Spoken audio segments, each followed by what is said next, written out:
Na mtazamaji wa Faida Online TV, ni majira ya saa 6 za usiku ambapo watu wa field tumetia timu na kuweka kambi katika zahanati ya Mikindani inayopatikana hapa manispaa ya Mikindani mkoani Mtwara. Na tumefika hapa mara baada ya kupokea taarifa ambayo inahusu kupotea baharini kwa mtoto ambaye anafahamika kwa jina la Mrisho Hassani mwenye umri wa miaka 15, anasoma katika shule ya sekondari ya Mikindani kidato cha kwanza. Na mpaka saa hii nazungumza nawe, mwili wa Mrisho haujaonekana. Karim Faida, hii ni Faida Online TV. Naitwa Rashid Omari, mkazi wa Mikindani, mtaa wa Boma. Na tumetoka kutafuta kijana ambaye amepotea katika bahari. Na wenzake walikuwa watatu katika safari yao, wameingia katika mtumbwi, walienda kutafuta kunazi. Ila baada ya kufika huko, wakati wanarudi wakakutana na Zulba, mtumbwi wao ukawa umezama. Kwa hiyo wamebahatika kuokolewa wawili, ila mmoja mpaka sasa hivi hajapatikana.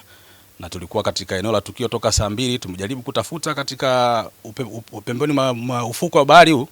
Tumebahatika tu kupata viatu, ni viatu viwili basi tumurudi navyo. Yaani huyu aliyopotea inasemekana yeye ni mkubwa zaidi ya wenzake ambao wamepatikana.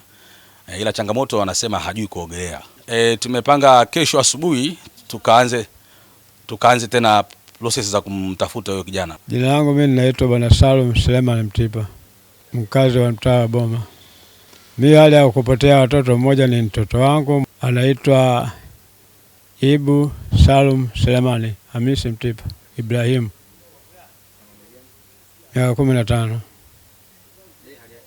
Hali yake mzuri, yupo dini, amelala lakini hana hali mbaya kidogo. Mara ya kwanza alikuwa na hali sio mzuri, kuchofanya pale tukapata huduma ya kwanza, kwenda kumpatia uji, alikunywa kama chupa moja, kumaliza tukampatia mikate miwili akala na chai alikunywa. Kwa hiyo madaktari akasema siweze kumrudisha nyumbani kabla hajaelewa hali ya mgonjwa ipo vipi. Kwa hiyo mpumzisho hapa, lakini anaendelea vizuri. Hii kwa tahadhari kwamba hawa watoto ni wachezaji sana. Baada hata kama kabla haijafika hatua hiyo, juzi mwenyewe nilipata kuwakanya kutokana na uchezaji wao sikuona mzuri. Kwa jina naitwa Hassan Salum Mtipa, ni mkazi wa Bomani, kata Magengeni. Mtoto aliozama ni mtoto mwanangu, ni mtoto wa mke wangu. Aliyopotea huyo anaitwa Mrisho Hassani, ana umri wa miaka 15. Mwingine Ibrahim Salumu, naye ana umri wa miaka 14, ambaye anasoma Mitengo sekondari.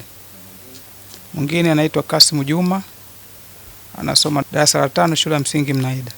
Kumsaka huyu kijana mpaka sasa hivi tumefikia hatua ambayo tuliofikia, tumebahatika tu kuona t-shirt ambayo nguo ambayo kavaa ya juu na viatu, ndio tulivyobahatika kuviona, ila mwili mwenyewe bado hatujabahatika kuona mpaka sasa hivi.